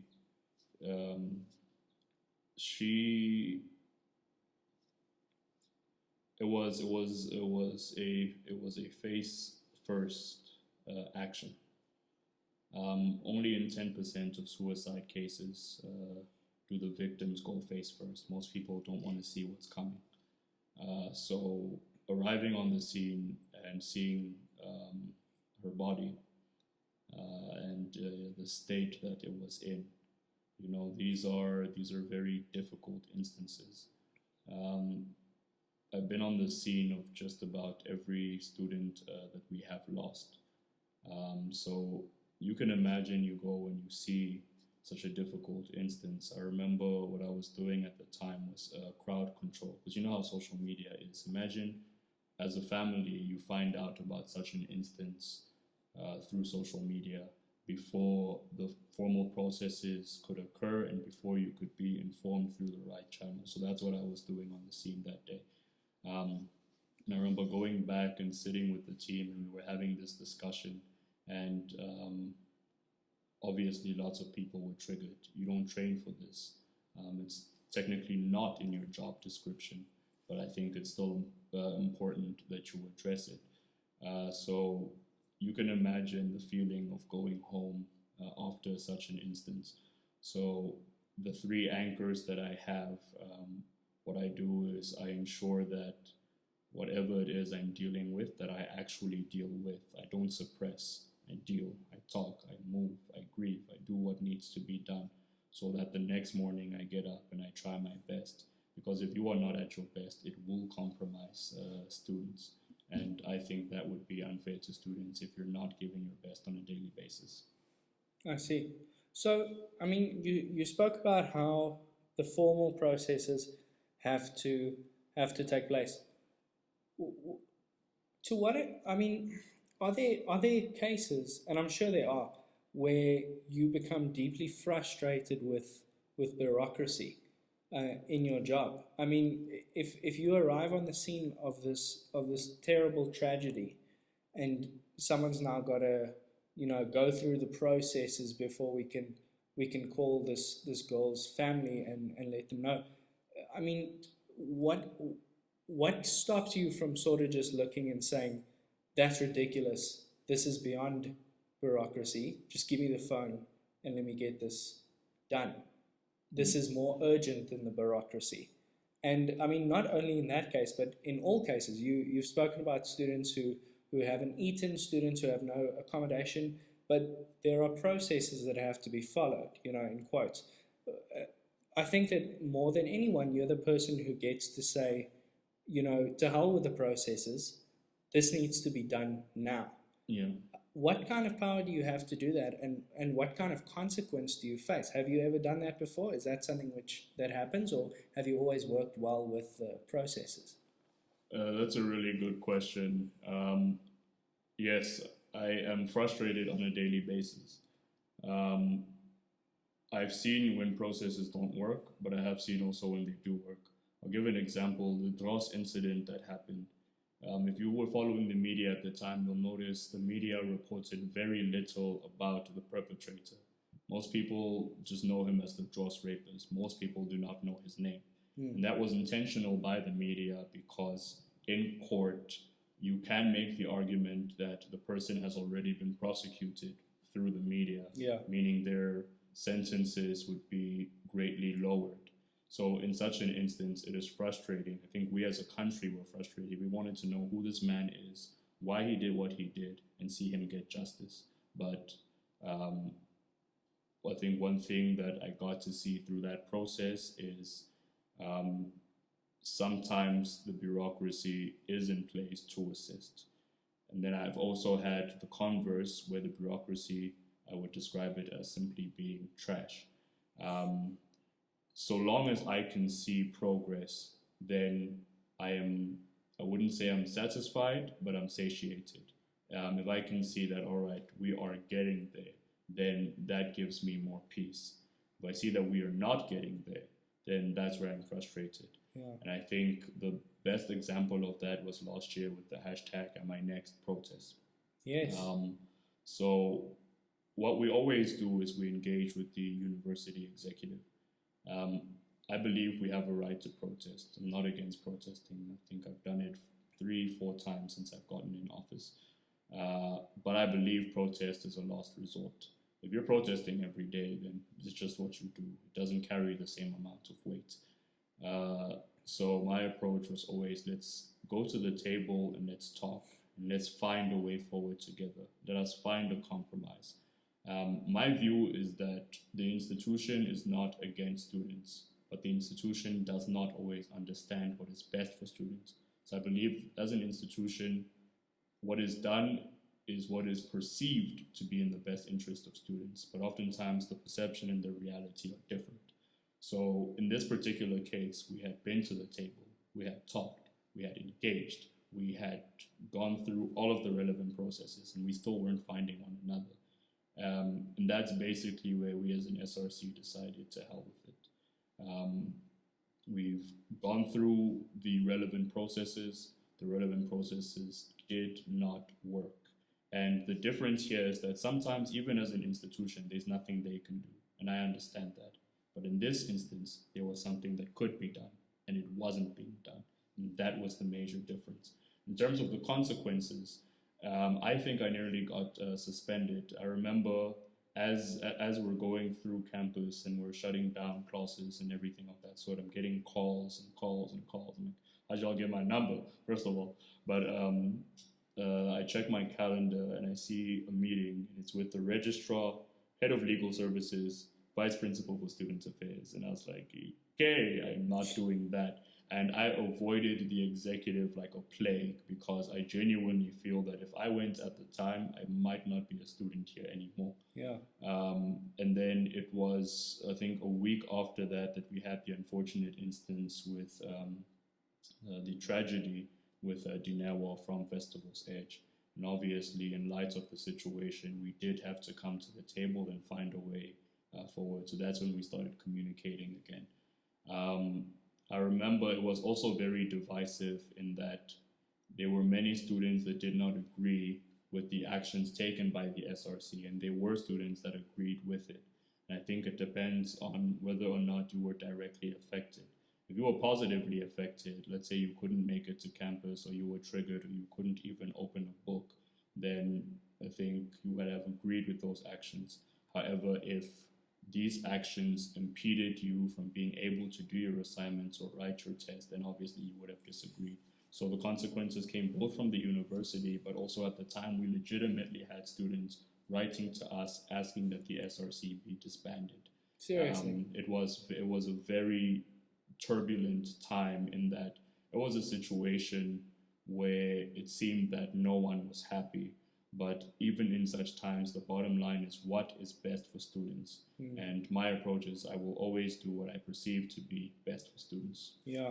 I think my experience with the universities, specifically this university's bureaucracy, and what frustrated me, I don't know if you remember last year, I mean, right splat bang in the middle of this at my next protest, I was working with Simone Pretorius, who's obviously this actress, and we were working together because she wanted to host an event on campus.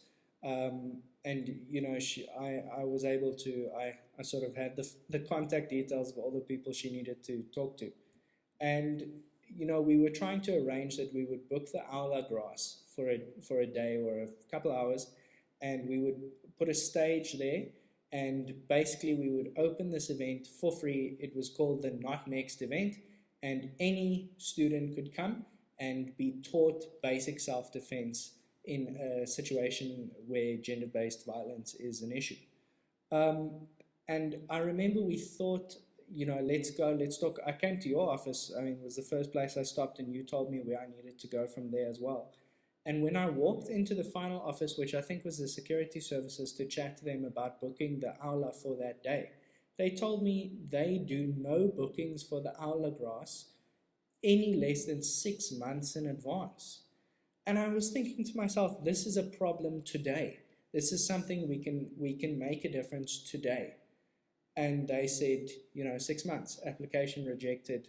And we planned, okay, we'll do it next year. And then obviously the coronavirus, uprooted those plans a little bit. But there's some cases where, what is bureaucracy really?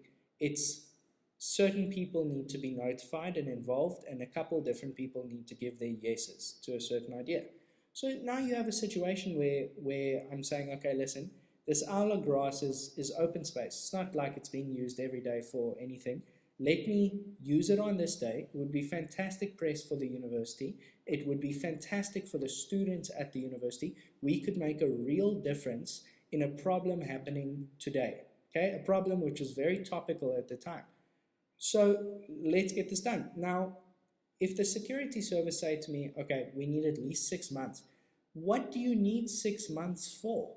Like, who do you need to speak to? What is taking 6 months?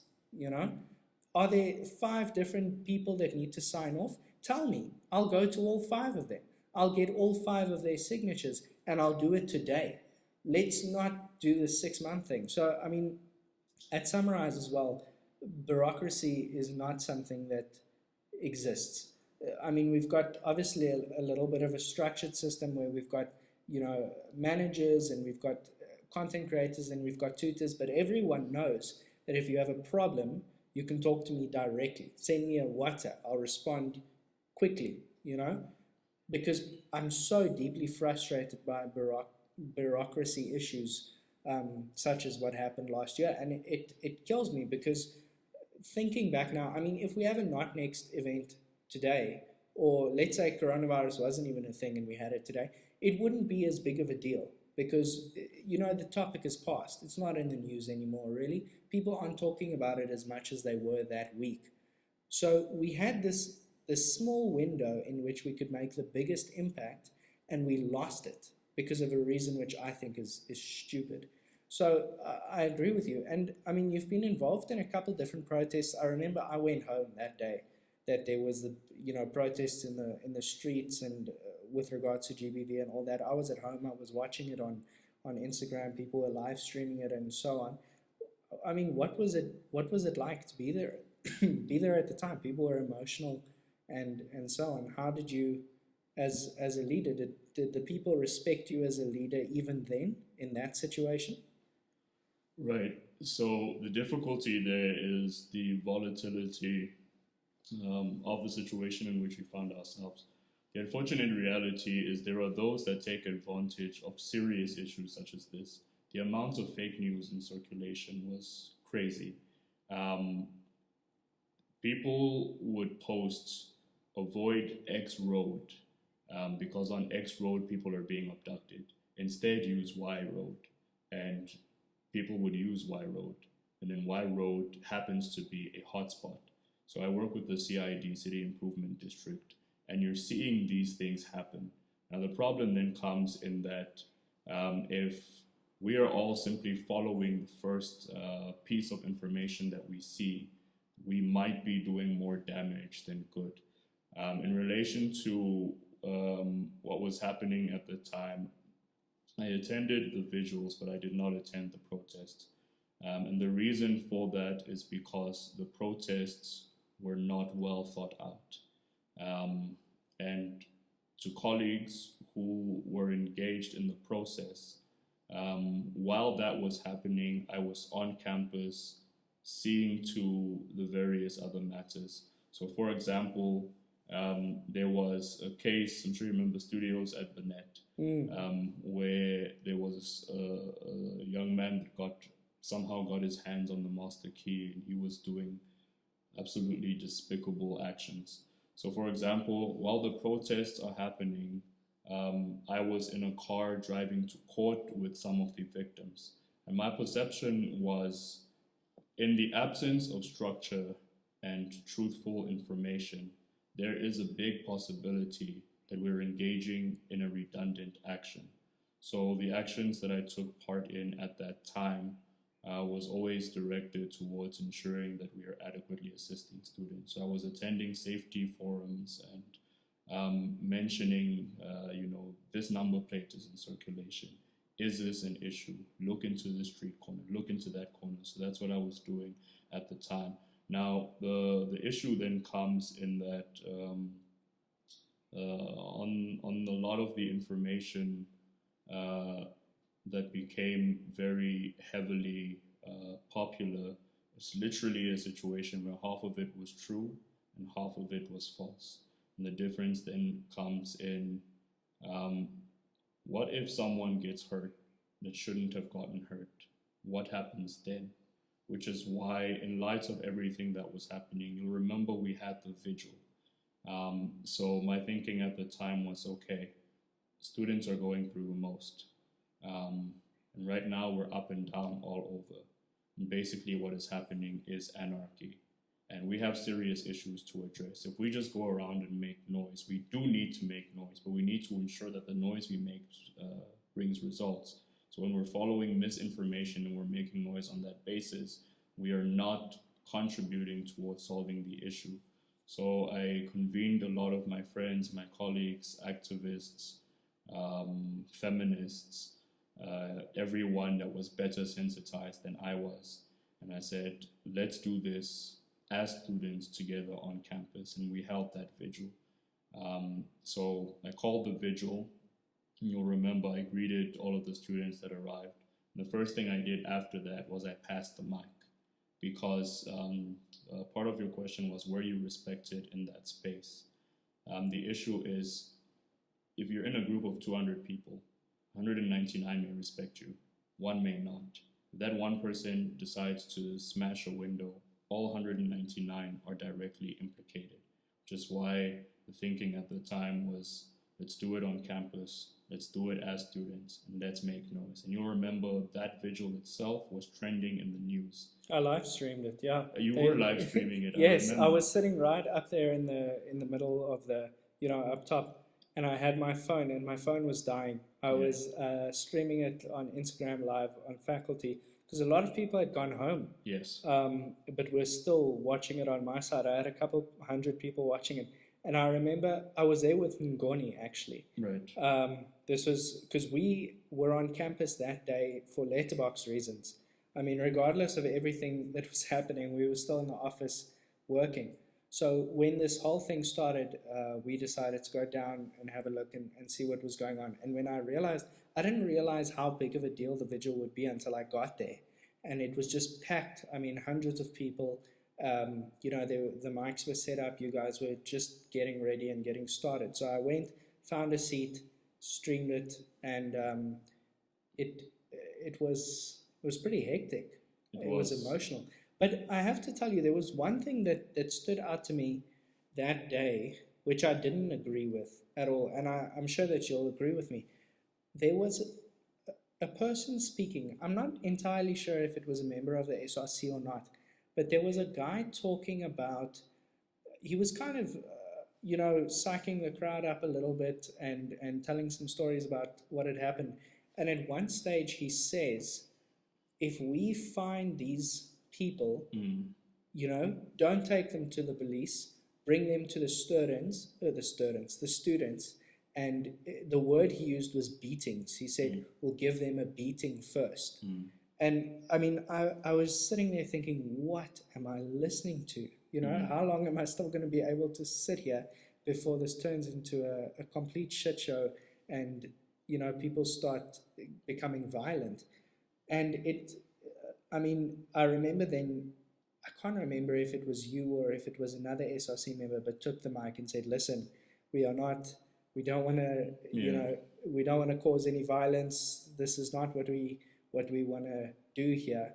But once it had been said, it was game over. Yes. Because then after that, I heard, I don't know how true these stories are, but I heard allegations that, people who were alleged, rapists or abusers were being pulled out of their reses, being pulled out of their apartments into the streets, and there was like a massive situation going on that night in Hatfield that started with this one guy saying, let's get violent, let's take care of this ourselves. Right. So, yes, I did take the mic away from that young man, and I know exactly who you're talking about. And this is what I meant when I said redundant action. And this is also the reason why I attended the vigils, but not the protest on the streets, because the protest on the streets, this was the format. X person is a perpetrator, you tweet it out, and then a group just shows up at your doorstep. And the issue is, at the time, with the exception of a few cases, we could not identify which cases were legitimate and which cases were not legitimate. The only thing we were sure of is that the issues at hand were legitimate. And essentially what was happening can be quantified as mob justice. And this was happening even before the vigil. So part of the reason why I was so adamant about having the vigil with all of the students is because I understood that students needed a platform. When something is wrong, you can't keep quiet. You need to say that this is a problem. So it had been ongoing all throughout Hatfield up until that point, and then it happened after that point. The one difference that I had seen is that when I looked at the numbers before and after the vigil, we had seen a decrease, which was a step in the right direction. I think we as students and as young people were very intelligent, meaning that if we take to the streets, we take to the streets with an objective and with a goal. If you simply take to the streets with anger but no end goal, then what you're doing is validating those that are saying that you are simply making noise. And that's one of the messages I was trying to emphasize at the time. And I had publicly stated at the time, let us not engage in any actions that would harm others and any actions that would lead to violence. There was a group of students that had gone out and had insisted, and it is their right to protest. In relation to whether it was true that students were being pulled out, there were no reported instances. I do know that there were attempts. So for example, if you're at X apartment, I'll show up at your doorstep. You might be there, you might not be there, but I did show up at the doorstep, and that's what was happening. So it was very difficult, it was very unregulated, and that's why when I approached the university executive, I had stated, I made the following statement. We filled out the amphitheater in 3 hours. That has never happened since Fees Must Fall. It was the amphitheater seats about like 3,000 people. There were nearly 4,000 students there in 3 hours. Yeah, the people were standing, all around.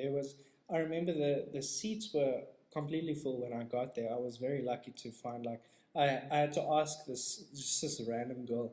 I just sort of walked down, sorry, can I sit here? And I must have looked like an asshole because I pushed past, I knew that I would get the best angle in the middle. Right. So I pushed past everyone, got to the middle, one open seat next to someone I don't know. Hi, sorry, can I sit here? Yeah, sure, whatever. And then as I sat there, I remember they began to, a crowd began to form around the sides, and people who couldn't see you but who could hear the speeches, and there were thousands and thousands of people there. It was very impressive, because it was it was very quickly put together. Yes. This was not a very planned event. It sort of just happened. So yeah, kudos to you. Just by the way, we're coming up on the last 5 or 6 minutes. Right. So we'll wrap this up, and then I just want to ask you one last question before we end. Sure. So yeah, please finish what you were chatting about the vigil. Right. So long story short, the reason why we ended up shutting down campus was because in light of what was happening, we knew this couldn't go on. We needed time to sit, to breathe, and to process. And that's basically what had informed the actions that were taken at the time. Okay, I see. And then I want to ask you one more thing. Earlier you said something along the lines of, if you're protesting all the time and for extended periods of time, it doesn't carry as much weight. I'm following a guy on Instagram His name is Joseph Haynes. He's living in California, and he's one of the big supporters of the Black Lives Matter protests, We the Movement, and all that stuff that's going on overseas. And he still today posts schedules of where events are going to take place, where protests are happening. I mean, this has been months, many months, that they've been protesting 5 days a week for, Black Lives Matter and so on. And then you turn your camera back to a South African perspective. The farm murders are obviously the most trending topic right now with regards to violence and racial tension and so on. Also, protests which, at least on social media, are enduring for a long time, getting some international attention as well. So in 5 minutes or less, what's your take on these long-term protests? And, what's your take on Black Lives Matter and on the farm murders issues that are going on right now? I appreciate that. So when I spoke about protests, I always stated earlier, it should be a last resort when you've exhausted all options. And I think if I look at what's happening in the US, if I look at basically every protest you've described, it did not simply happen. The injustices against Black people in the US has been ongoing.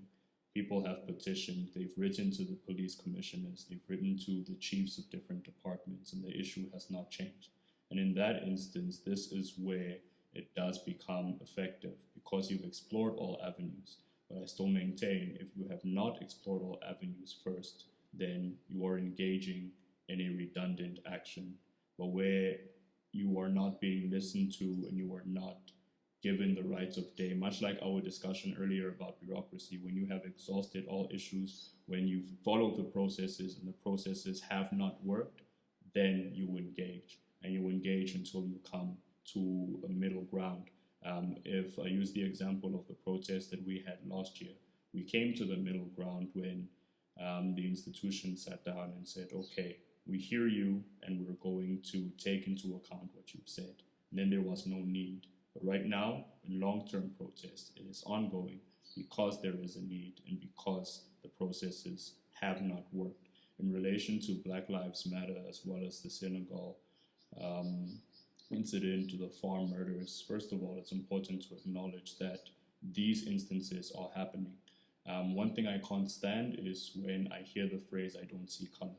Because to not see color, you are ignoring the prejudices that have taken place within the realm of race relations.